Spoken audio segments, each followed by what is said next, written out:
Hare Krishna. Thank you and welcome to one and all जिन्होंने आज हमारे साथ ये प्रोग्राम ज्वाइन कर रहे हैं। मैं इनवाइट करना चाहूंगी आयुर्वेदाचार्य डॉक्टर श्री हितेश जानी जी को और इंट्रोड्यूस करना चाहूंगी उनको। नमस्ते सर। नमस्ते। नमस्ते शिवाली जी। डॉक्टर हितेश जानी जी देश के जाने माने आयुर्वेदाचार्य हैं और गुजरात आयुर्वेद यूनिवर्सिटी जामनगर के फॉर्मर प्रिंसिपल और हॉस्पिटल सुपरिटेंडेंट रह चुके हैं। वो animal welfare board of India के डायरेक्टर भी हैं और देश की कई यूनिवर्सिटीज में विजिटिंग फैकल्टी के रूप में सेवा दे रहे हैं। आयुर्वेदा और पंचकर्मा पर उनकी रिसर्च के लिए उन्हें सिंगापुर कॉन्फ्रेंस में तथागत इंटरनेशनल अवार्ड से सम्मानित किया गया है। इसके अलावा उन्हें श्री मोरोपंत पिंगले अवार्ड पुणे पूज्य शंकराचार्य जी द्वारा गो चतुर्मास अवार्ड और कोविड की रोकथाम और पंचगव्य चिकित्सा में योगदान के लिए दिल्ली में स्वस्थ दूत अवार्ड से भी सम्मानित किया गया है। उन्हें 2023 अहिंसा अवार्ड भी प्राप्त हुआ है। डॉक्टर हितेश जानी जी आयुर्वेदा, गो पंचगव्य और गो विज्ञान के क्षेत्र के देश के प्रमुख और अधिकृत वैज्ञानिकों में से एक माने जाते हैं। सर को मैं पिछले 12 साल से जानती हूँ और वो इतना एफर्ट डालते हैं गौ के लिए, सब लोगों के हेल्थ के हेल्थ के लिए कि वो कितने भी शब्दों में कहो वो कम है। तो सर को वेलकम करते हैं और उनसे जानते हैं पंचगव्य और हीलिंग के बारे में। Sir please take over. Ji,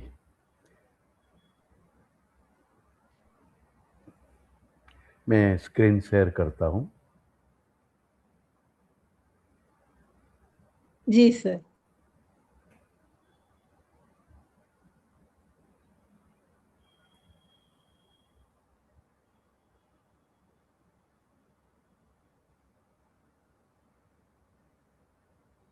hold on.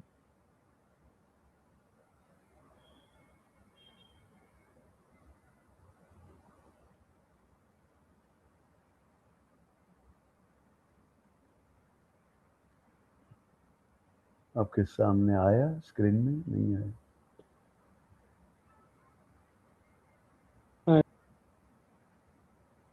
दिख रहा है? जी सर, स्क्रीन दिख रही है। हाँ, ठीक है।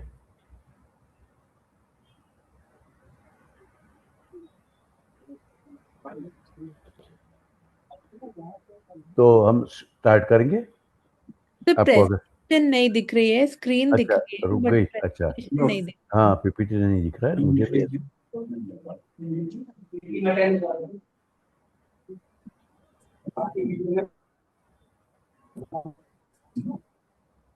मैं समझ जाओ।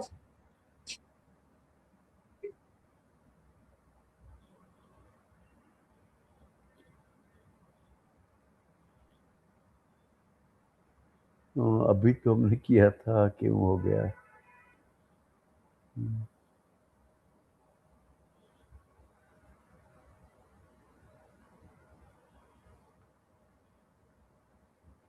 अभी शायद दिखेगा। दिख रहा है? जी सर। जी सर। तो मैं शुरू करता हूँ। सभी को नमस्कार।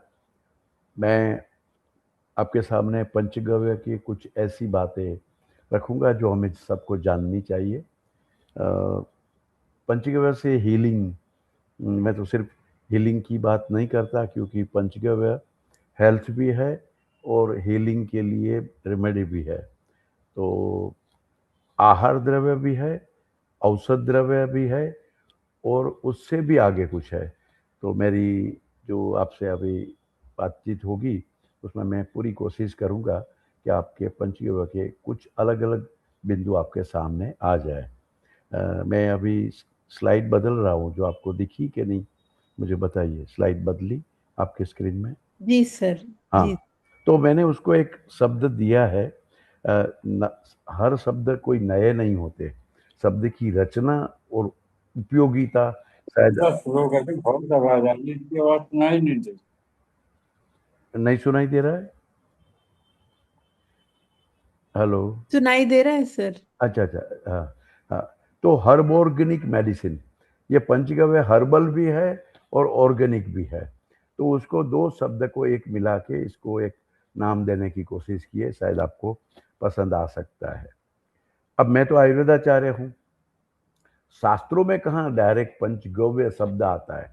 पंचगव्य यानी पांच गव्य का कुछ कॉम्बिनेशन, इसको पंचगव्य कहते हैं। लेकिन गाय की जितनी चीज है, गाय जो हमें देती है उसको गव्य कहते हैं। दूध भी गव्य है, घी भी गव्य है, हाँ, गौमूत्र भी गव्य है, गोमय भी गव्य है, और उसकी जो जाग है, फैन है, जुगाली करती है, तो वो उपगव्य है। तो ऐसे अलग अलग ढंग से हमारे शास्त्रों में गाय ने जो हमको दिया है उसको गव्य बोला जाता है, या पंचगव्य बोला जाता है, या उपगव्य बोला जाता है। तो शास्त्रों में कहाँ कहाँ उसका हीलिंग में, तो जैसे जिसको हम मलेरिया कहते हैं, एक्चुअली वो मलेरिया नहीं, मलेरिया जैसे बहुत से लक्षण वाला, जिसको विषम ज्वर कहते हैं।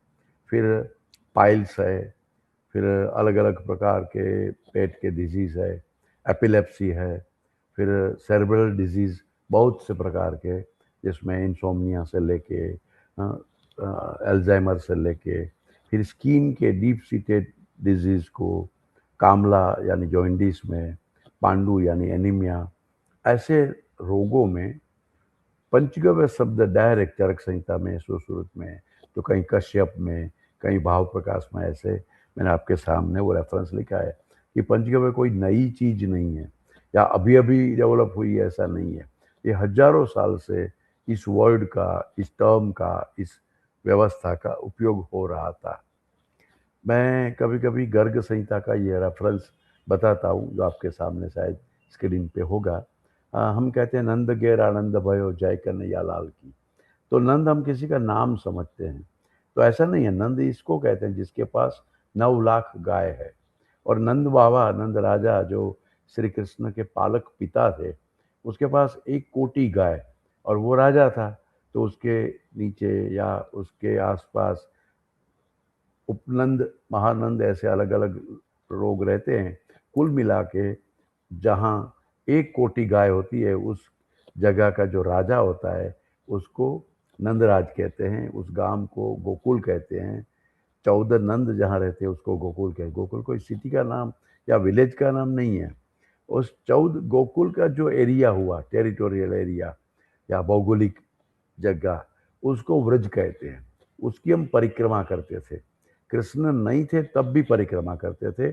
कृष्ण के साथ हमने जोड़ दिया है, वो बात सही है, या वो जोड़ना भी चाहिए, क्योंकि उन्होंने हमको गाय के बारे में, गव्य के बारे में जो बताया, वो हम इसलिए भगवान भी मानते हैं उसको। वो ये तो पूर्ण पुरुषोत्तम है। फिर भी उसके फिजिकल जन्म से पहले, उनका जो कृष्णावतार है उससे पहले भी हम वहाँ गोकुल में, ब्रज में परिक्रमा करते थे। तो परिक्रमा का मतलब क्या होता है? कोई धार्मिक विधि नहीं थी ये। परि परिक्रम, क्रमेण परित, 4 बाजू जाके देखना, चकासना, जांचना, डिस्कस करना, पूछना, जिसको आज की लैंग्वेज में हम कहेंगे स्टडी टूर।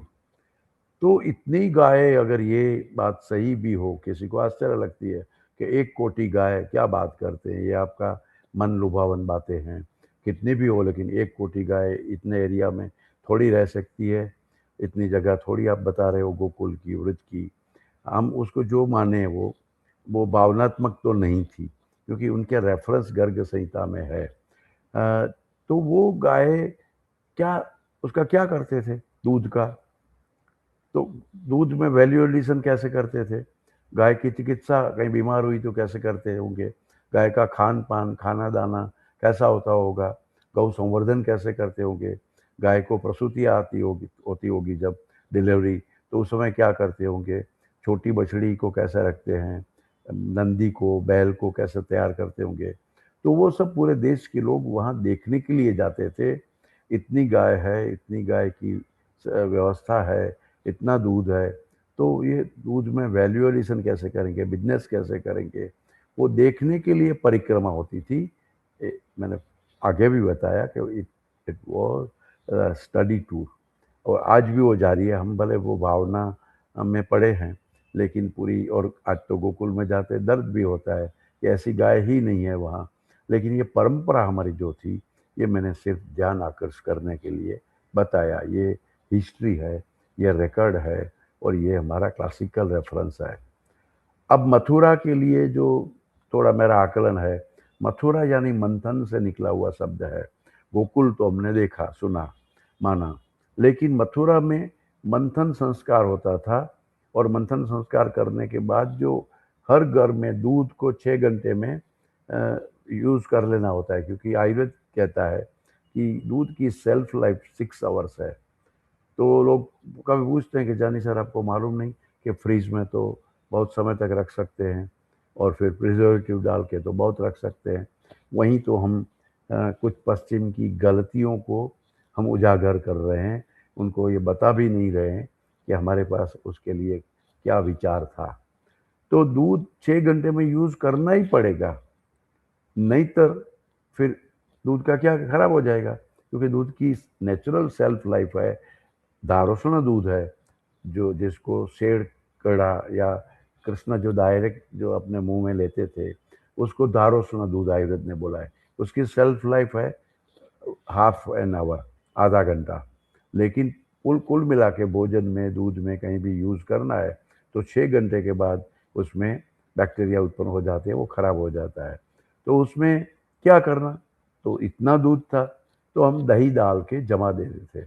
तो जामन डालने के बाद जो दही बनता था वो 12 घंटे की उसकी सेल्फ लाइफ थी, और 12 घंटे के बाद वो खट्टा होने लगता है, उसमें कुछ और विकृति आती है, तो हम उसका छाछ बना देते थे, मक्खन निकाल लेते थे। छाछ लोग पीते थे, वृक्षों वृक्षों में, वनस्पति में डालते थे, खेती में उपयोग होता था, बछड़े बछड़ी को और प्राणी को भी पिलाते थे, तो छाछ का उपयोग हो जाता था। लेकिन जो मक्खन निकलता था, उस मक्खन फिर 2.5 से 3 दिन उसकी सेल्फ लाइफ हो गई। तो सप्ताह में 2 बार मक्खन बनाना, और सप्ताह में 1 बार उस मक्खन को मथुरा ले जाना। हर गाँवों से वहाँ से घी बनने के लिए मक्खन जाता था। तो डेयरी यानी घी की डेयरी। आज डेयरी से हमारे मन में वो मानचित्र खड़ा होता है, वो दृश्य देखने को मिलता है, वो प्रैक्टिस में है कि डेयरी यानी दूध की डेयरी। लेकिन भारत में डेयरी यानी घी की डेयरी, ये व्यापार बड़ा एक व्यवस्था थी। तो लोग अपना दूध कितना भी हो, लेकिन जमा देते थे, क्वांटम क्वांटिटी कम हो जाती थी, और प्रिजर्वेटिव डालने बिना सप्ताह में 1 बार 2 बार वो मक्खन निकाल के वहाँ वो बेचने के लिए जाते थे। अब घी की सेल्फ लाइफ हो गई 2.5 मंथ, 2.5 दिन तक वो घी, 2.5 महीना तक वो घी खाने के लिए उपयोग होता था। उसके बाद फिर औषधि में उपयोग होता था, जो मैं आगे आपको बताऊंगा। तो घी बनाना वही भारत का बिजनेस था। बहुत से बिजनेस थे, लेकिन घी एक बड़ा, गाय और गव्य दूध, घी, छाछ, मक्खन, वो भारत की अथॉरिटी थी। वो भारत के पास उसका यूएसपी था, जो भी था। तो वो मथुरा से फिर भरतपुर होते हुए, एनसीआर आज जिसको कहते हैं, वहाँ से होते हुए खैबर घाट जाते हुए हमारा घी इजिप्ट में प्रवेश करके फिर यूरोप में जाता था। ये आप जो स्क्रीन में देख रहे होंगे, पूरा उसका ट्रैक्ट है, जिसको महाजनपद साम्राज्य बोला जाता था। ये 5000 साल पहले भारत का वो इंडो ग्रीक किंगडम एक ही था, जिसका नाम था महाजनपद पीरियड, महाजनपद साम्राज्य, और उसका हेडक्वार्टर था मथुरा। वहाँ का राजा, आप कंस बोलो या जो भी होगा राजा, लेकिन वहाँ से उसका ऑपरेशन पूरा होता था। पूरी इकोनॉमिक ट्रैक वहाँ का था। ये कोई मेरा व्यक्तिगत आकलन नहीं है, यह ऐतिहासिक पृष्ठभूमि में इसका रेफरेंस है। तो घी हमारा बिकता था यूरोप में, अमेरिका तो था नहीं उस समय, लेकिन यूरोप में हम लोग इस घी को बेच के सोना, चांदी, हीरा, जवाहरात, पन्ना, माणिक, मोती सब लाते थे। हमारे पास इतना कभी भी सोना नहीं था, लेकिन दुनिया का सबसे ज़्यादा सोना हमारे घरों में है, हमारे मंदिरों में है। तो ये घी की वजह से था। घी हम बेचते थे, घी, राइस, स्पाइसेस, ऐसी चीज़ें जो भारत का एक गहना था, हमारी संपत्ति थी। दुनिया के पास वो नहीं था उस समय। और आज भी यूरोप में गाय नहीं है, जो गाय जैसा दिखने वाला प्राणी की चर्चा हम बाद में करेंगे। तो ये आपको हमको सबको समझना होगा। अब गाय को वेदों में सूर्य पुत्री बोला गया है। सूर्य केतु नाड़ी जो उनकी हम्प में, ठुड्डी में, खूंद में है, उसकी वजह से गाय को एक विशिष्ट गुणवत्ता मिलती है, या उसके जो डेरिवेटिव्स है, या उसके दूध में, घी में जो एक विशिष्ट क्वालिटी है जो बाकी कोई प्राणियों में नहीं है। उसका वजह यही है कि जो प्लेक्सिस है, एक न्यूरॉन का जाली है हम्प में, वो सूर्य के कुछ ऐसे किरण को वो सोख लेती है, एब्सॉर्ब करती है, सिंथेसिस होता है उसमें से एक bio gold, golden yellow enzyme, शास्त्रों ने इसको सुवर्ण पित्त बोला है, जो और कोई न प्राणी की क्षमता है, न ऐसा कोई प्लेक्सिस है, ज्ञान तंतु का जाल है उनके पीठ के ऊपर। तो एकमात्र देसी गाय, भारतीय गाय जो भी है, 67 टाइप की हमारी देसी ब्रीड है, सब में ये है, बाकी कोई प्राणी में, और जर्सी जो गाय जैसी दिखती है उसमें भी ये नहीं है। तो ये जब तक हम लोग ऑक्सीजन कैसे बनता है वनस्पति से, जब हमें बताया गया कि फोटोसिंथेसिस होता है, वनस्पति कार्बन डाइऑक्साइड सोख लेती है और ऑक्सीजन निकालती है सूर्य की उपस्थिति में, तो ये बात पहले हम नहीं जानते थे। जब वैज्ञानिकों ने ये बताया तो हमने समझ में आया कि हाँ, कि वनस्पति भी ऑक्सीजन दे सकती है।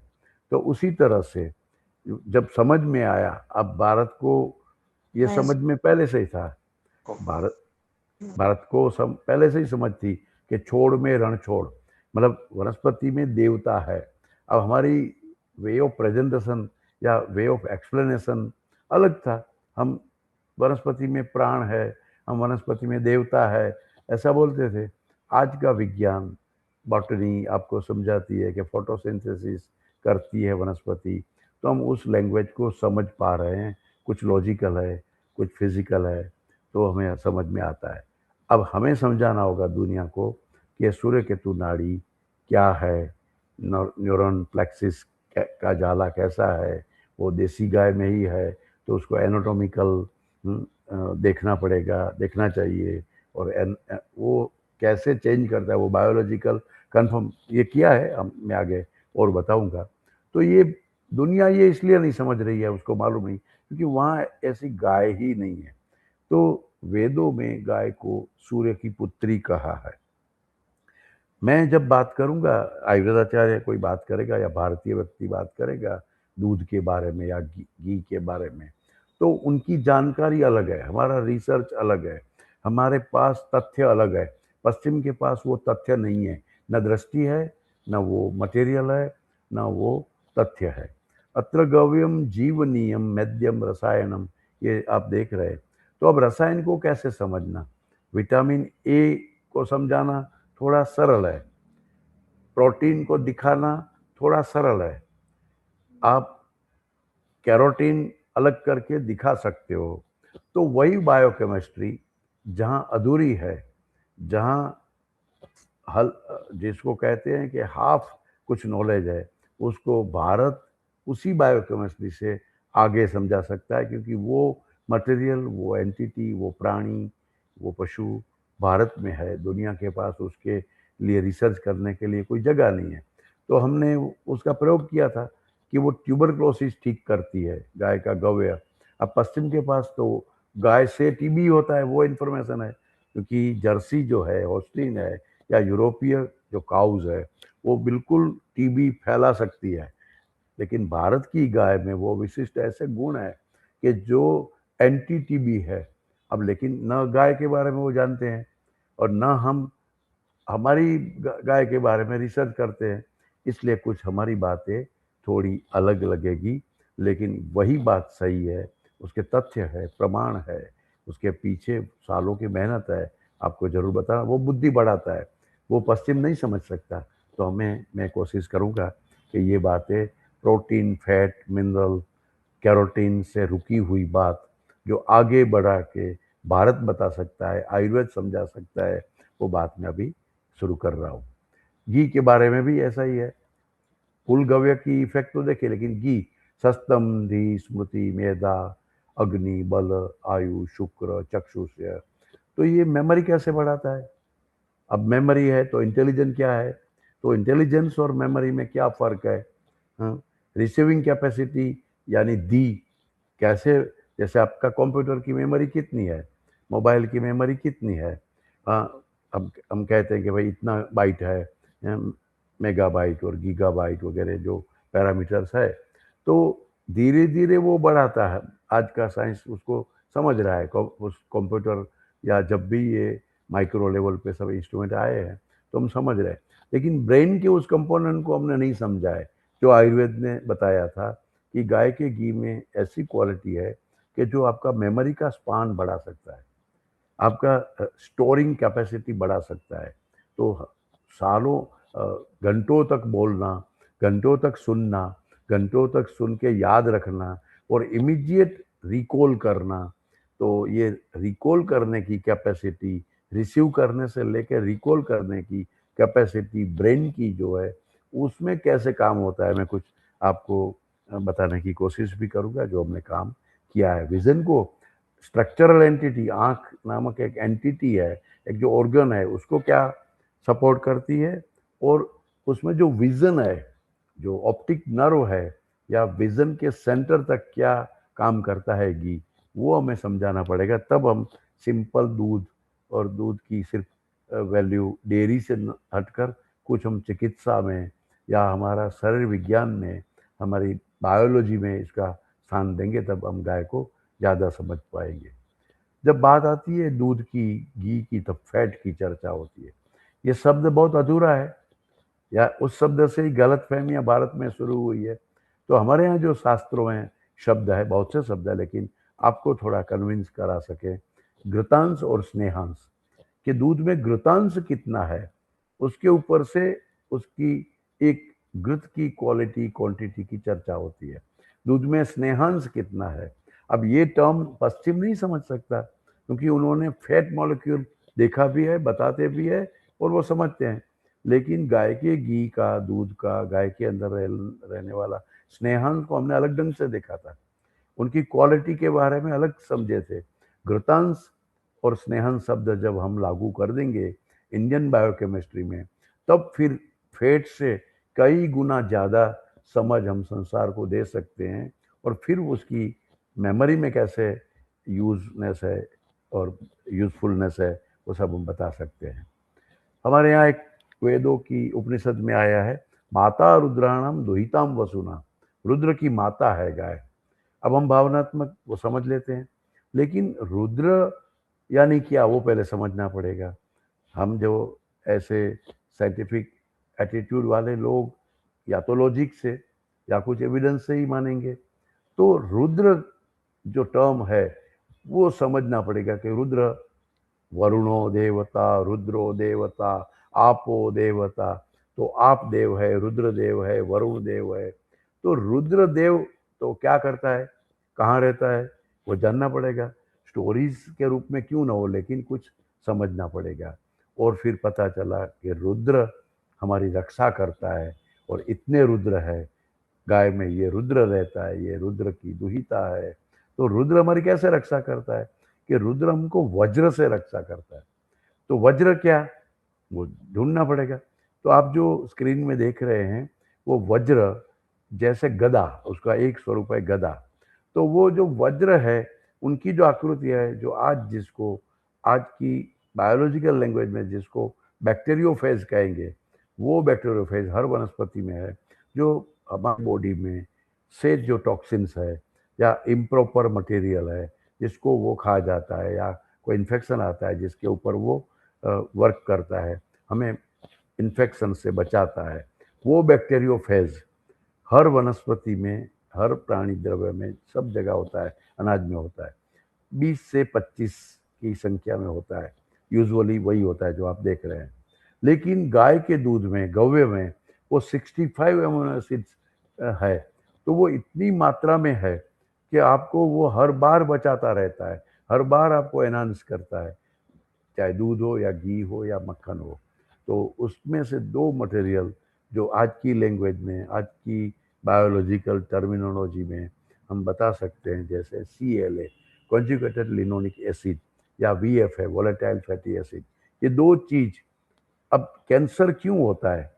जब आपका CLA आपको कम मिलता है, आपका बॉडी में कम है। CLA जब पर्याप्त मात्रा में है, CLA यानी ओमेगा 3 ओमेगा 6 फैटी एसिड, तो वो हम कहते हैं वो तो बहुत बड़ा इम्यूनो बूस्टर है। तो वही तो हमारे शास्त्र कह रहे हैं कि CLA सबसे ज्यादा गाय के दूध में है, घी में है। तो वो कैंसर सेल को पनपने नहीं देता। और VFA वोलेटाइल फैटी एसिड जब उसकी मात्रा में गड़बड़ी होती है तो हमारा टिश्यू, हमारा ह्यूमन सेल सुसाइडल टेंडेंसी में आ जाता है। तो सुसाइड करना सेल का यानी कैंसर, यानी मरना, यानी जिंदा नहीं रहना। तो VFA को बैलेंस रखना, CLA को बढ़ाना, वो जो काम है वो गाय का गव्य करता है। तो वो बैक्टीरियोफेज जिसको कहते हैं, या गदा जैसा आकृति वाला जो रुद्र यानी कि एक देवता यानी कि क्वालिटी, आपने रुद्र देखा नहीं होगा, महसूस करते हो। हम हर बार हमारी जो इम्यूनिटी है उसको हम अगर रुद्र बोले तो वो कन्विंसिंग ज़्यादा रहेगा। और देवता भी माने तो देवता यानी अदृश्य क्वालिटी है, अव्यक्तो व्यक्त कर्माच, दिखता नहीं लेकिन कर्मों के द्वारा देवता व्यक्त होता है। वायरस की भी वही डेफिनेशन है, जो ना दिखे इसके लिए वेस्टर्न जो फिलोसॉफी है या वेस्टर्न बायोलॉजी, वेस्टर्न वायरोलॉजी वही कहता है कि इनविजिबल फिल्ट्रेबल, दिखता नहीं है, कहीं से भी घुस सकता है, जा सकता है, एंट्री कर सकता है, उसको वायरस कहते हैं। तो देवता भी कहीं से भी, हमने फिर बुरे लोगों को लिए शब्द दिया, पिशाच, भूत, भूत पिशाच निकट नहीं आवे। तो भूत और पिशाच यानी बैड एलिमेंट्स, बैड वायरस। और कुछ वायरस अच्छे होते हैं जो आज दुनिया समझ रही है, तो वो है अच्छे काम करने वाले देवता। मुझे लगता है कि अत्र गव्यम जीवनीयम रसायनम, ये व्याख्या देसी गाय के घी में ही लागू होती है। पश्चिम के पास न ये टर्म है, न ये वर्ड है, न ऐसा मटेरियल है, न ऐसा कोई प्राणी है। इसलिए आपको विदेश की धरती से इस ज्ञान के बारे में जानकारी नहीं मिलेगी। भारत ही बता सकता है और आयुर्वेद ही उसको एंडोर्स कर सकता है। सेम चक्षुष्य है, हमने काम जो करवाया, हमने 500 बच्चों में पूरा जिसका आई चेकअप किया जामनगर में, मेरे 5 स्टूडेंट्स ने ये काम किया।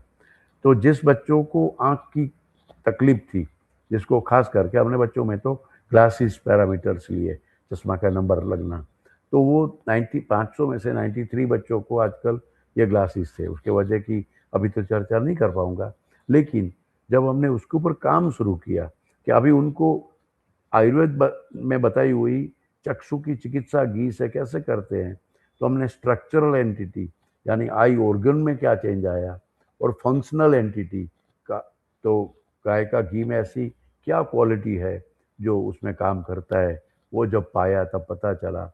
और उसमें हमको 18.20% प्योर घी से दृष्टि हानि में, यानी कि चश्मा के नंबर उतारने में, ग्लासेस कम करने में हमको उस परिणाम मिला।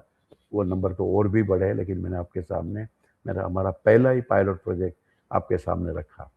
एक नई बात शायद आप उसको एंडोर्स करें या उसके ऊपर और रिसर्च कर सकते हो।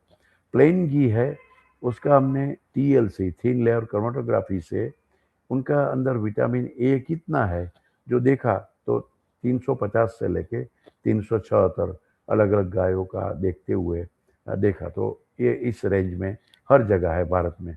लेकिन जब हमने पंचगव्य ब्लेंड किया, गाय का घी, गाय का दही, गौमूत्र, गोमय, दूध, उसको जब ब्लेंड किया तो वो पंचगव्य घी जिसको कहते हैं या पंचगव्य कहते हैं, हमने घी बना के ट्रायल लिया था, तो उसका विटामिन ए का यूनिट हो गया 610 पर 100 ग्राम। अब आपको लगता है कि ये तो प्लस प्लस, पृथ्वी में कोई चीज़ प्लस नहीं होती। आप पपीता जिसमें कैरोटीन है या विटामिन ए है, कैरेट गाजर उसमें भी विटामिन ए है, पाइनएप्पल में है, जो जो पीली चीज़ें हैं उसमें सब में विटामिन ए है। आप उसका सलाद, फ्रूट सलाद या वेजिटेबल सलाद बनाओ या उसका मिक्स करो तो उसमें प्लस प्लस नहीं होता। जिस मटेरियल का विटामिन ए ज़्यादा होगा वो डोमिनेट करेगा, बस इतना ही। बाकी कोई इसके ऊपर इम्पैक्ट नहीं कर सकता। लेकिन गव्य ऐसा पदार्थ है कि वो प्लस प्लस हुआ। दूध का जो गव्य है, विटामिन ए है, घी का जो आपको बताया, मिला के 610। तो इसलिए फिर मैंने शब्द दिया ये हर्बोर्गेनिक मेडिसिन है। ये हर्बल भी है, ऑर्गेनिक भी है।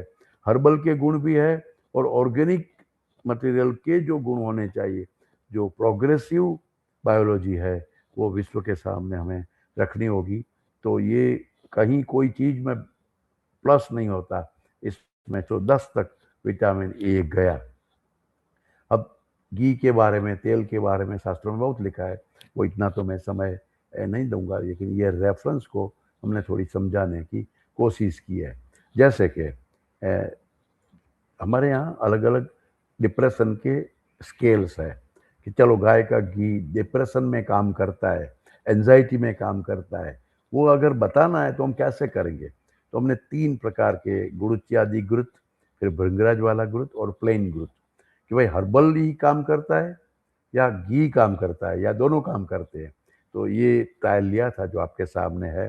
तो डिप्रेशन के नापने के लिए हैमिल्टन एक स्केल है, तो वो कितना कम हुआ कितना ज़्यादा हुआ वो पूरी ट्रायल है, रेफरेंस भी मैंने आपको दिया है।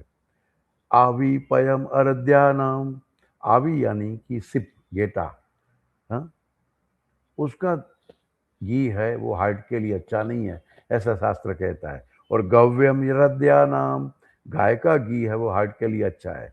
अब कैटेगरिकली कहते हैं कि भैंस का घी, मेढ़े का यानी सिप का घी हार्ट के लिए अच्छा नहीं है। तो फिर कैसे ये देसी गाय का घी अच्छा है हार्ट के लिए, वो हम कैसे मान सकते हैं। तो ये कुल मिला के हमने ट्रायल लिया कि भाई वो कौन सा कोलेस्ट्रॉल कम करता है, या घी के साथ कोलेस्ट्रॉल की जो कंट्रोवर्सी खड़ी हुई है, तो मैं, हमारे डॉक्टर दीपाली ने इसके ऊपर काम किया। तब दुनिया को अब धीरे धीरे पता चलने लगा है, विश्व के बड़े वैज्ञानिक भी इसमें काम कर रहे हैं कि बैड कोलेस्ट्रॉल और गुड कोलेस्ट्रॉल। तो देसी गाय के घी में जो HDL है, हाई डेंसिटी लाइपोप्रोटीन, जो हार्ट के लिए अच्छा है, और जर्सी के घी में, भैंस के घी में, तेल में, हाँ, वेजिटेबल घी में, उस सब खाने से HDL कम होता है, LDL उसमें ज़्यादा है, तो वो हार्ट के लिए बुरा है। पश्चिम अब धीरे धीरे वो समझ रहा है कि जिसमें जिसमें HDL ज़्यादा है वो हार्ट के लिए अच्छा है। तो देसी गाय के घी में HDL ज़्यादा है, या हमको सब, वो जो ट्रायल लिया हमने तो उसका क्लिनिकल स्टडी की इम्पेक्ट किया कि जो सीरम ट्राइग्लिसराइड है वो 7.62%, सिर्फ घी दिया था 3 बार, 1 TDS 10 ml घी, सुबह दोपहर शाम को एक एक चम्मच। जिसका कोलेस्ट्रॉल ज़्यादा है, जिसका हार्ट का प्रॉब्लम या BP का प्रॉब्लम था, ऐसे मरीज में हमने सिर्फ देसी गाय का घी 3 बार गर्म पानी के साथ दिया था। उसमें 7.62 ट्राइग्लिसराइड, जो बड़ा कल्प्रिट है, टोटल कोलेस्ट्रॉल भी कम हुआ, लेकिन सबसे ज़्यादा सीरम ट्राइग्लिसराइड कम हुआ। और एक दूसरी बात जो हमारा मैंडेट नहीं था, हमारा ये प्रॉब्लम ने पता ही नहीं था कि ये कुछ नया निकलेगा, तो 1.58 यानी 1.5% HB बढ़ा। सब लोग कहते हैं, या दुनिया को इतना भी पता नहीं है कि उसमें आयरन नहीं है, ऐसा बोलते हैं कि दूध संपूर्ण आहार नहीं है, उसमें आयरन नहीं है। लेकिन आयरन न होते हुए भी अगर ये दूध, हमारा देसी गाय का दूध हीमोग्लोबिन बढ़ाता है, वो हमने 30 वॉलंटियर के ऊपर 90 दिन का ये ट्रायल लिया था, उसके बहुत डिटेल में तो नहीं जाऊंगा। लेकिन जो ये टोटल कोलेस्ट्रॉल जो कम हुआ, सीरम कोलेस्ट्रॉल कम हुआ और ट्राइग्लिसराइड कम हुआ, ये पूरी प्रक्रिया आज तो दुनिया भर के लोग उसको समझ रहे हैं, लेकिन हमें समझना होगा, दुनिया को समझाना होगा। हमारा एक हाइपोथेसिस है कि जो फैट मॉलिक्यूल है वो देसी गाय का ये घी का सबसे स्मॉलेस्ट है, इसलिए उस कोलेस्ट्रॉल क्यों कम है, एचडीएल क्यों ज़्यादा है, वीएलडीएल में क्या फ़र्क होता है। तो उसके ऊपर ये बायोकेमिस्ट्री का बड़ा सब्जेक्ट है, हमारे डॉक्टर गौरंग ने इसके ऊपर काम किया है। हमने 30 वॉलंटियर जो 40 से 60 एज के, ऐसे मिडिल एज के लोगों का जिसमें थोड़ी मेमोरी कम होती है, मेरी पर्स कहाँ रह गई, मेरा पेन कहाँ रह गई, चाबी में भूल गया, ऐसा आफ्टर 40 से 60 के बीच में ये होता है। तो ऐसे वॉलंटियर्स के ऊपर 100 ml देसी गाय का ताज़ा दूध, देसी गाय का बिलोना वाला घी 10 ml सुबह और शाम को, और पीजीआई मेमोरी स्केल, पहले बिफोर हमने उसकी मेमोरी चेक की थी, उसका चार्ट बनाया था, और 90 दिन के बाद यानी 3 महीने के बाद मेमोरी स्केल कितना एनहांस हुआ, ये इंटरनेशनल जर्नल में प्रकाशित ये आर्टिकल का आप साइटेशन देख रहे हो। देखो, मैंने बताया था 2.5 महीने तक फूड में घी चल सकता है, लेकिन घी जैसा पुराना होता है तो उसकी वैल्यू ऐसे और बढ़ती है, और वो डिजीज में डायरेक्ट काम में आता है। शास्त्रों में इसका वर्णन है कि 10 साल पुराना घी है तो उसको क्या कहेंगे, 100 साल पुराना घी है तो क्या, उससे ज़्यादा है तो उसको महासर्पी बोलेंगे, और 500 साल पुराना है तो उसका महासर्पी। तो ऐसे इतने रेफरेंस है कि हजारों साल पहले ये बातें थी, और तब हजारों साल पहले का घी होगा, उनके पास होगा, उनका प्रयोग किया होगा, तभी तो शास्त्रकारों ने बोला है। तो हम इसके ऊपर भी काम कर रहे हैं। अब समस्या क्या है, आप और हम मिलके लोगों के सामने ये बताए कि जर्सी गाय नहीं है, गाय जैसा दिखने वाला प्राणी है, ये बॉस टॉरस है, और वो यूरोप और अमेरिका में पाया जाता है। हम भारत में इसको क्यों लाए, हमारी जो नासमझी थी, हमारे साइंटिस्ट जो धोखे में चले गए, हमारे साइंटिस्ट को बहकावा कर दिया गया कि पश्चिम के पास साइंस है, भारत के पास साइंस नहीं है, तो पश्चिम की हर चीज़ सही, उस गलती में हमने हमारी गायों का सत्यानाश कर दिया है। तो थोड़ा वो समझना पड़ेगा क्यों, कि वो बॉस टॉरस है, 5,500 मेमल में से वो मेमल्स में से वो है। अब वो अपनी बच्ची के लिए तो उनका दूध सही होगा, बंदरी का बच्चा बंदरी का दूध पिएगा, कुत्ती का बच्चा डॉगी का बच्चा उनके बच्चे के लिए दूध पिलाएगा। हर माँ अपने बच्चों के लिए दूध पैदा करती है, ऐसे 5,500 मेमल्स है। उसमें से ये बॉस टॉरस यानी जर्सी या हॉस्टिन फ्रीजियन, ये सब विदेशी गाय, खास करके यूरोप की गाय, वो सब गाय नहीं है, वो काऊ है। उनका दूध हम नहीं पी सकते, उनका बच्चा पी सकता है, लेकिन हमारी बोस इंडिकस जो देसी गाय है, हर प्रांत की, भारत में 67 ऐसी गाय है। आप जो प्रांत में होंगे आपकी 2 या 3 प्रकार की गाय आपकी होगी, लेकिन हर देसी गाय बोस इंडिकस है, उसका दूध है वो A2 है। वैसे तो भारत के हर प्राणी का दूध A2 है, लेकिन A1 में क्या प्रॉब्लम है वो जरा आपने नहीं जानना तो जान लीजिए कि A1 मिल्क है जिसमें BCM7, तो ये बीटा कैसन मॉर्फिन जो है वो खतरनाक प्रोटीन का एक 67 प्लस पे रहने वाला वो प्रोटीन है, वो म्यूटेड है और म्यूटेशन डेवलप करेगा। अगर जर्सी का, मार्केट का, डेयरी का, वेस्टर्न डेयरी वाला कॉन्सेप्ट वाला दूध हमने पिया तो हमारे बॉडी में कुछ न कुछ विकृति कर सकता है। पेनक्रियास के लैंगरहैंस के सेल्स में वो गया तो डायबिटीज करेगा, लिवर में गया तो सिरोसिस ऑफ लिवर कर सकता है। कोई लेडी प्रेग्नेंट है और उसने जर्सी का दूध पिया तो उनके बच्चे में ये BCM7 जाके उसके बच्चे को ऑटिज्म पैदा कर सकता है। ये हितेश भाई जानी या आयुर्वेदाचार्य नहीं कह रहा है, ये पश्चिम का वैज्ञानिक कह रहा है। तो भारत में इसके बारे में समझ फैलाना ये हमारे जैसे गौबतों का काम है।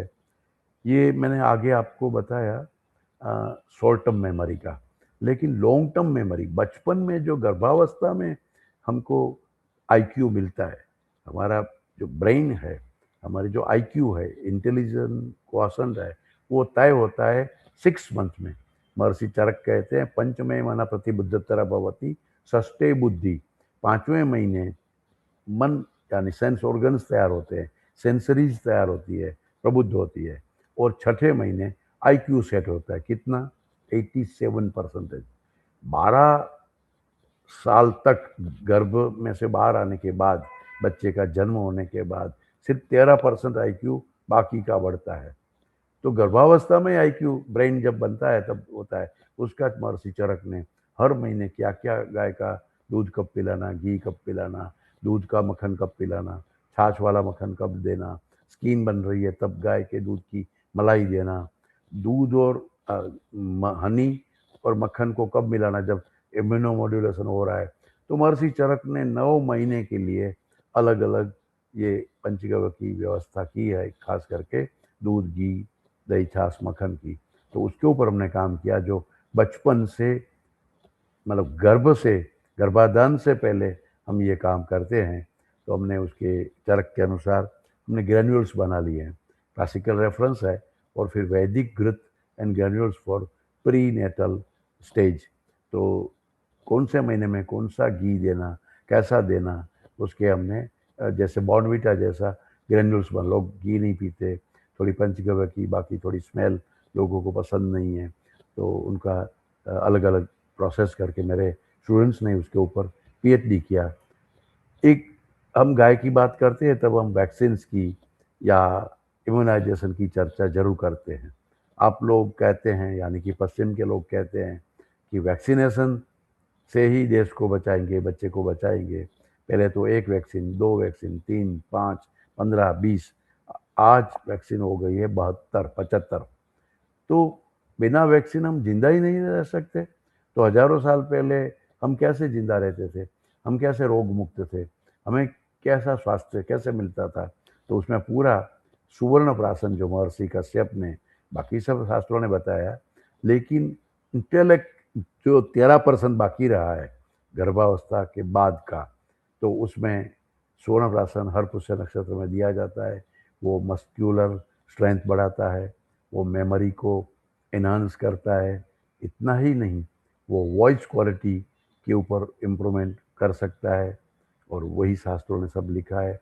वो स्किन की क्वालिटी बच्चे की, और क्योंकि उसी समय के बाद जब 20 साल के बाद लड़की की या पुरुष की फिर स्किन में ज़्यादा परिवर्तन नहीं आता, लेकिन लस्टर, टेक्सचर सबको ठीक करता है। और वही सुवर्ण प्राशन जिसमें घी और हनी और औषध है, वो बच्चे का आयुष्य बढ़ाता है।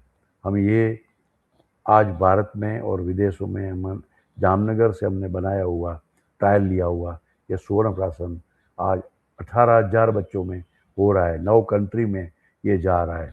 अगर आपको कभी इसका रेफरेंस चाहिए तो ये मेरा आर्टिकल है,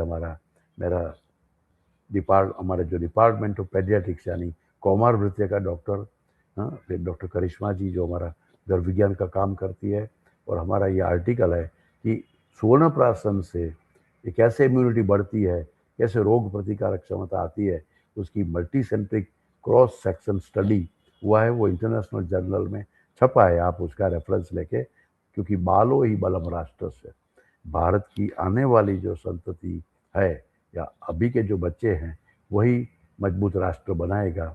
थोड़ा प्री क्लिनिकल स्टडी भी हमारा बहुत से चीज़ों में हुआ है, खास करके हमने एपिलेप्सी में, मिर्गी में, अपस्मार में काम किया सौराष्ट्र यूनिवर्सिटी में। तो ये लड़का, एक पायल भालोड़िया जो उनकी टीचर थी, मेरी एक स्टूडेंट जिसका मैंने जिक्र किया, वो उसकी को गाइड, और उसके साथ ये रिसर्च हुआ। परम करके एक लड़का हमारा जो आज बड़ा रिसर्च करके आगे बढ़ा है। मैं थोड़ा समय अब ज़्यादा हो रहा है, लेकिन इसकी प्री क्लिनिकल स्टडी चूहे में हमने वाल्परिन ग्रुप 8 चूहे के ग्रुप में, 8 चूहे के ग्रुप में, पहले हमने सब चूहे में सीजर्स डेवलप किए, यानी मिर्गी डेवलप की आर्टिफिशियल, और मिर्गी में आधे में वाल्परिन के ट्रायल लिया गया और आधे में पंचगव्य के ग्रेन्यूल्स का ट्रायल लिया गया। तो 17 जो साइड इफेक्ट्स मिलती है, आप देख सकते हैं, एंटी एपिलेप्टिक ड्रग है, उसकी 17 साइड इफेक्ट है। यह इंटरनेशनली एक्सेप्टेड और नोन है।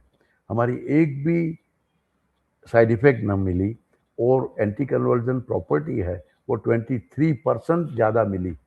और बिल्कुल हॉलिस्टिक वे में हमने ये किया, तो उसका ईईजी वगैरह है मैं इसमें तो। लेकिन मैं कोविड में इसके ऊपर काम किया, उसका रेफरेंस था महर्षि कश्यप का, तस्मादस्य बलादाने प्रयतते विचक्षण सर्पिश पंचगव्य पयसो। दूध में ये पंचगव्य मिला के मेरा कोविड का एक बड़ा सेंटर राजकोट में, भारत का सबसे पहला आयुर्वेदिक कोविड केयर सेंटर हुआ था। आप उसका ट्रायल जो लिया था मैं, सिर्फ डॉक्टर वल्लभ कथीरिया और हम 3 दिन में मिलके, हमारे यहाँ के सीएम ने उसका उद्घाटन किया था, आरएसएस के सह सरकार हुआ उस समय के, तो उन्होंने हमें आशीर्वाद दिया था। आप जरा उसका देख लीजिए, डाटा जो है जो इंटरनेशनल पेपर्स में आ चुका है कि हमारे पास आरटीपीसीआर पॉजिटिव लेके ऐसे पेशेंट, ये 340 पेशेंट का डाटा है, एक्चुअली 450 पेशेंट मेरे पास आए थे। हमारे 50 बेड थे, मेरे पास 6 ऑक्सीजन बेड्स थे, हमारे 19 पेशेंट वेंटिलेटर पे गए, लेकिन एक भी डेथ नहीं हुआ। सिर्फ 3,500 रुपीज़ में हम इंटरनेशनली एक्सेप्टेड पैरामीटर पे आरटीपीसीआर पंचगव्य से नेगेटिव करते थे। तो ये पंचगव्य क्या है ये बताने के लिए, और गाय का आशीर्वाद से ये आप इंटरनेशनल जर्नल में इसका प्रकाशन भी हो चुका है, उस आर्टिकल का, मैनेजमेंट ऑफ कोविड-19 by Ayurveda protocol, a case series. थोड़ी रिसर्च की बात अगर ज़्यादा हो तो घर में कैसे उपयोग कर सकते हैं, तो दही है। दही पेट के कितने रोगों में, अतिसार, दस्त लगना, तो सिर्फ दही, आप कोई मेडिकल बात मत करो, जीरा भून के दही के साथ या अनार के रस के साथ या अनार के छिलका भी आपने बचा दिया और सुखा दिया, तो आपका जो डायरिया है, डिसेंट्री है, उसमें बहुत, या पेट में दर्द है, तो छाछ 22 प्रकार के रोग को ठीक कर सकता है। सिर्फ हींग, हींग जो होता है हमारा रसोई का, एक चुटकी हींग, एक चुटकी सेंधा नमक और एक गिलास छाछ, आपके पेट के 22 प्रकार के दर्द, दस्त में, nausea, vomiting, indigestion, ulcerative colitis, mucus colitis, ऐसे रोगों में छाछ तक्रकल्प है। तो ये तक्रम शक्र से भी दुर्लभम, ये तक्र शक्र यानी इंद्र को नहीं मिलता। इंद्र को ट्रीटमेंट के लिए बाहर पृथ्वी के ऊपर आना पड़ा, क्योंकि कामधेनु स्वर्ग से लाए तो वशिष्ठ के पास थी, फिर हमने इसकी सेवा की, राजाओं ने की, देश ने, भारत ने अपने सौभाग्य से गाय अपने पास रखी। स्वर्ग, अमेरिका आज स्वर्ग हो सकता है, लोग मानते हैं, घूमने जाने में कोई दिक्कत नहीं है, लेकिन वहाँ रह नहीं सकते, क्योंकि वहाँ गाय नहीं है, दही नहीं है, छाछ नहीं है, योगर्ट है, कर्ड है, लेकिन आपको छाछ नहीं मिलेगी। तो गौमूत्र जो है, आंखों में जलन, अनिद्रा, सर दर्द, जीर्ण प्रतिश्याय, उसमें आप नेजल ड्रॉप करके भी घी को डाल सकते हो और उस तरह से उसकी गौ ग्रुत की ट्रीटमेंट कर सकते हो। सिंपल गाय का घी आंखों में आप आंजन जैसे लगाओ, अनिद्रा में 2-2 बूंद नाक में डालो, हेडेक है तो सर में लगाओ भी और अंदर थोड़ा उष्ण करके, गर्म करके दोनों नोस्ट्रिल में डालो। और ताजी जुकाम है तो नहीं काम करेगा, लेकिन बहुत पुरानी जुकाम है और हेडेक भी है, साइनोसाइटिस है, डीएनएस है, तो ये गाय का घी सिर्फ 15 दिन में आपको परिणाम देगा। पाँव में दर्द है, पेन है, चिलब्लेंस, पाँव फट जाते हैं, क्रैक्स है, हाँ, न्यूराइटिस है, हाथ में जलन होता है, डायबिटिक फुट में, पाँव में, सेटिका है, ऐसे रोगों में सिर्फ घी का एक्सटर्नल यूज भी शास्त्रों ने, भाई ये क्लासिकल रेफरेंस है, ये सिर्फ ट्रेडिशनल यूज नहीं, ट्रेडिशनल तो क्लासिकल में से आया है, लेकिन ये रेफरेंस के साथ है। हाँ, उसी तरह से गौमूत्र है, तो वो वेट रिड्यूस करता है, उसमें बहुत काम हुआ है, ओबेसिटी को, कोलेस्ट्रॉल को, हाँ, इसको ये कम करता है। हिक्कप में गोमय स्वरस का नेजल ड्रॉप्स डाला जा सकता है, और अलग अलग स्किन के रोगों में, बहुत से ये त्वचा के विकारों में और त्वचा की लस्टर टेक्सचर अच्छी करने में भी गोमय का उपयोग है। बहुत से कॉस्मेटिक आज उसमें से बन रहे हैं।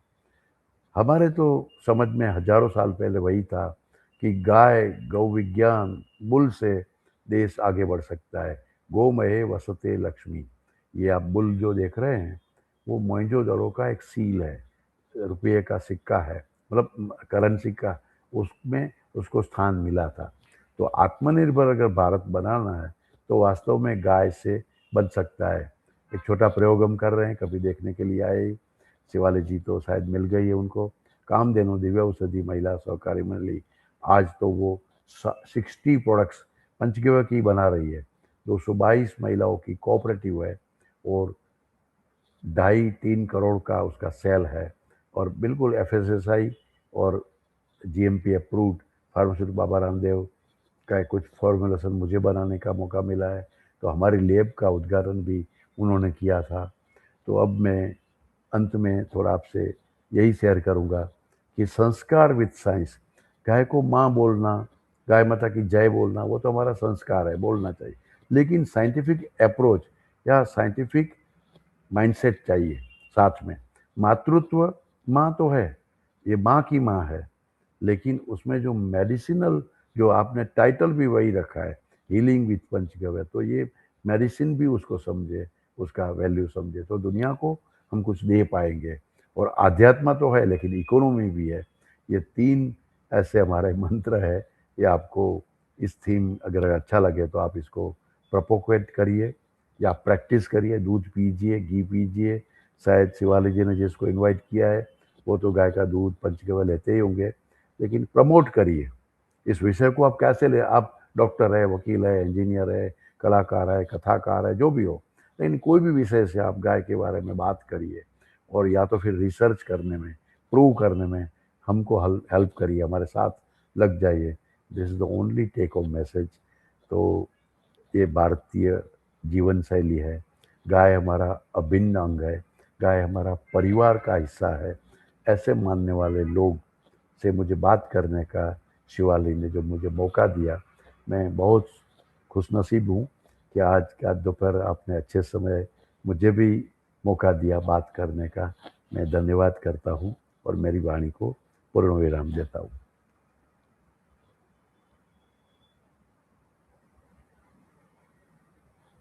Thank you so much sir, आपका बहुत बहुत धन्यवाद। इतने डिटेल में, इतने छोटे समय में हमको इतना कुछ बताने के लिए, गौ माता के बारे में, right from the basics to the high level advance science and जो भी रिसर्च हुई है उसके बारे में पूरा आपने कवर किया। और साथ ही साथ नुस्खे जो दिए, घर में जो भी प्रॉब्लम्स होती हैं हमें हेल्थ की, उनको घर की रसोई से कैसे हम सॉल्व कर सकते हैं।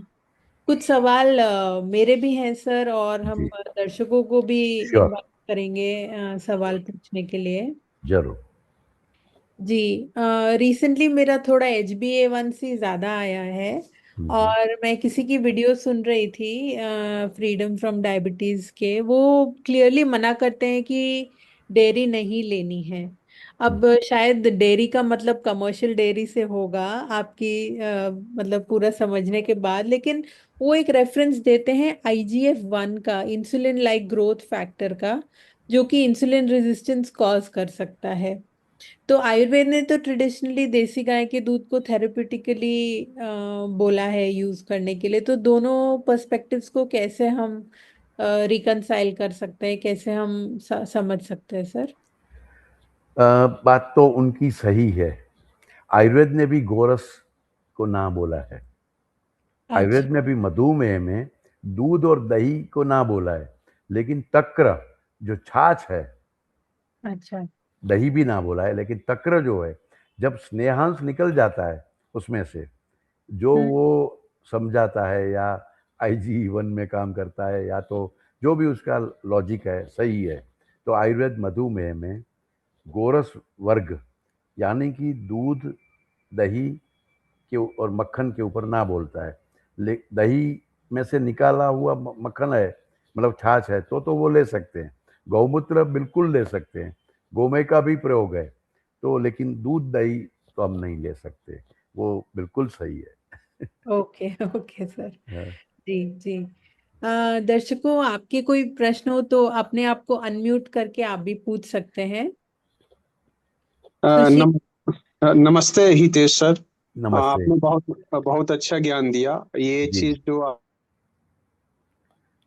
अब वॉइस कट गई है कुछ, सुशील जी, आपकी आवाज नहीं आ रही है। शिवाली जी वो शायद म्यूट हो गए, क्या हुआ? नहीं, म्यूट तो नहीं है, बट आवाज नहीं आ रही है। हल सुशील, करे। You can text. अभी आ रही थी थोड़ी सी। आप बीच में बोले तो आया। अभी आ रही है सर? हाँ, यस यस यस। हाँ हाँ, सर, बोलिए। मैं ये बोल रहा था कि ये जो स्वर्ण प्राशन और ये जो आप बताए ना, घी जी। और हाँ हनी वाला, वो जी सब ये आर्ट ऑफ लिविंग के आश्रम के थ्रू भी चल रहा है। ये तो वेरी बहुत गुड। अच्छा चीज है। और दूसरा चीज, आज मुझे पता चला कि इसका गुणवत्ता कितना है। हम तो यही सोचते थे कि जस्ट प्रिवेंटिव मेजर्स के लिए है, लेकिन यहाँ स्किन से ना ना। लेके ब्रेन से लेके हेल्थ जी तक की बात है। सर, एक पर्सनल क्वेश्चन मेरा ये था सर, कि जी। जैसे सोरायसिस में बोलते हैं कि lactose resistant kind of problem बोलते हैं, तो क्या इसमें दूध और घी लेना चाहिए या कैसे है सर? और लेना चाहिए तो कैसे लेना चाहिए? हाँ, अब आपने जो सोरियासिस का रेफरेंस दिया, कुछ बात तो मैंने शिवाली जी को जो बताई, तो वो हम्म दही नहीं खा सकते, दूध नहीं खा सकते, हम्म लेकिन घी का एप्लीकेशन कर सकते हैं। हम्म एक, और घी को अलग अलग मेडिसिन के साथ तो यूज बिल्कुल कर सकते हैं, करना ही हम्म पड़ेगा, तभी सोरियासिस ठीक होगा, इंटरनल हम्म और एक्सटर्नल। अब हम्म छाछ तो बिल्कुल हर लेवल पे ले सकते हैं, लेकिन हम्म। दूध डायरेक्ट और दही खाना ये इंटरनल कंज्यूम नहीं कर सकते सोरियासिस में। हाँ, अच्छा ऐसा। सर, जी एक और पूछना था, दूध के साथ केसर मिला के पी सकते हैं बिल्कुल। सर? विंटर में खास खास अच्छा। करके विंटर में केसर हाँ। के साथ लेना चाहिए। और ऐसे दूध के साथ घी और हल्दी के साथ? बिल्कुल ले सकते हैं, वो तो तो ट्रेडिशनली बहुत से घरों में लिया जाता है। यू कैन हाँ, यूज इट, आप ले सकते हैं। ठीक है सर, जी। Thank you so much sir. अच्छा। ठीक है। ठीक है।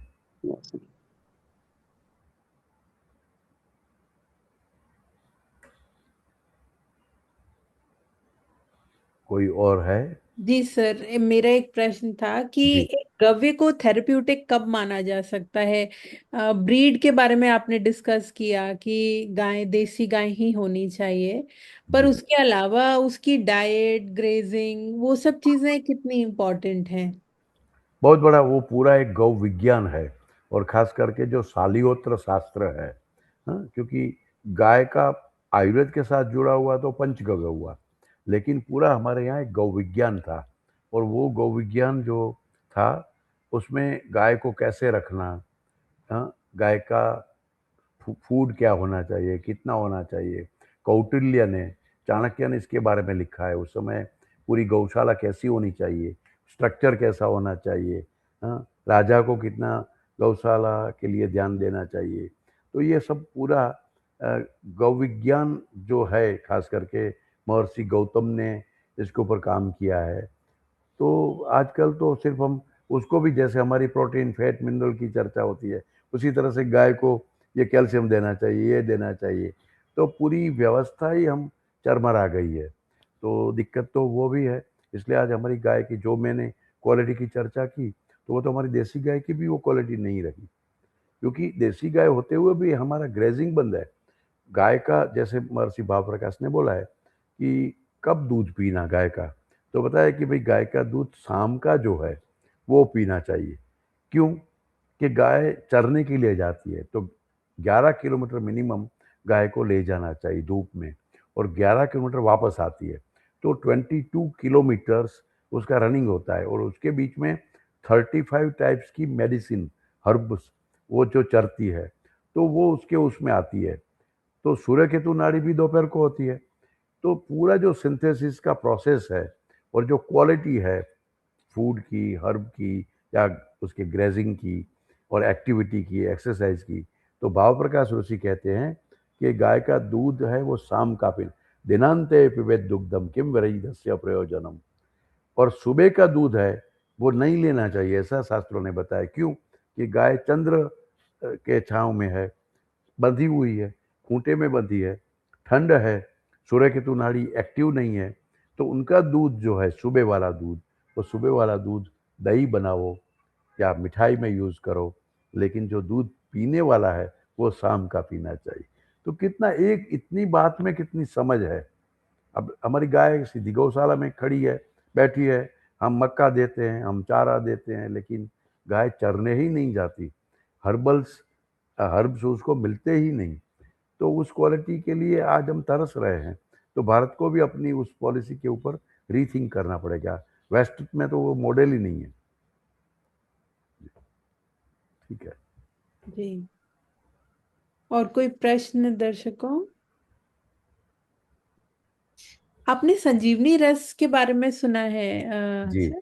हाँ, डॉक्टर हाँ, जो कोटा के हमारे डॉक्टर कोटा है, हाँ, वो अग्रवाल जी। अग्रवाल जी बहुत अच्छे साइंटिस्ट है, IITian है और मेहनत करते हैं। उसमें उनका भाव और उनका जो है विचार या प्रयोग वो तो सम्माननीय है, लेकिन मेरी एक डिफर बस उसमें होता हूँ। मैंने उसको बताया भी है कि जो हम कलर्स और जो हम फ्रेग्रेंस दूर करने के लिए जो मटेरियल यूज़ कर रहे हैं, तो जी हम वो मैं गौ विज्ञान का आदमी हूँ।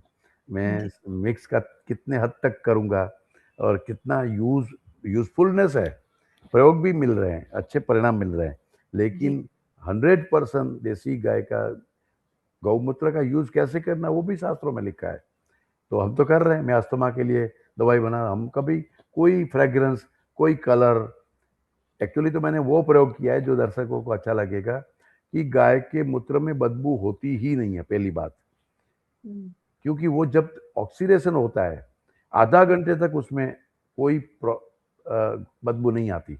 तो गाय का मूत्र यानी फ्रेश लेना, पहली बात।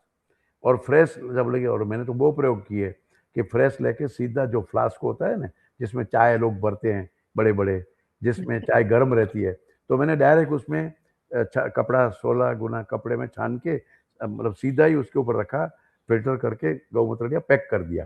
पैक करके मैं मेरी गौशाला जो आपने देखी वहाँ से हम आए जामनगर, और फिर मिट्टी की कुल्हड़ में वो नलके से हम गौमूत्र, और उसमें भी तुलसी दल डाल के देते हैं।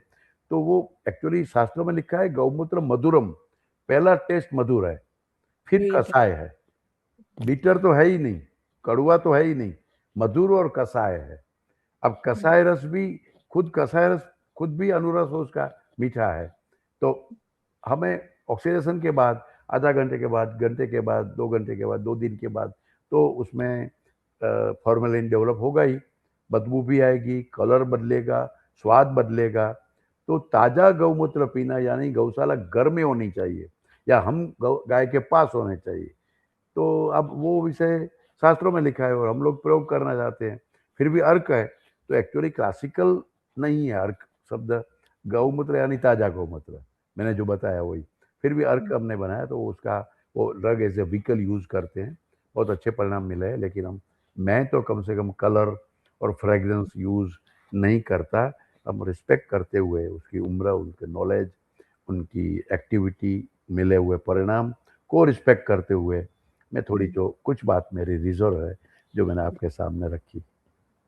जी सर। जी अगर कोई प्रश्न नहीं है तो हम आज के सेशन को यही विराम देते हैं।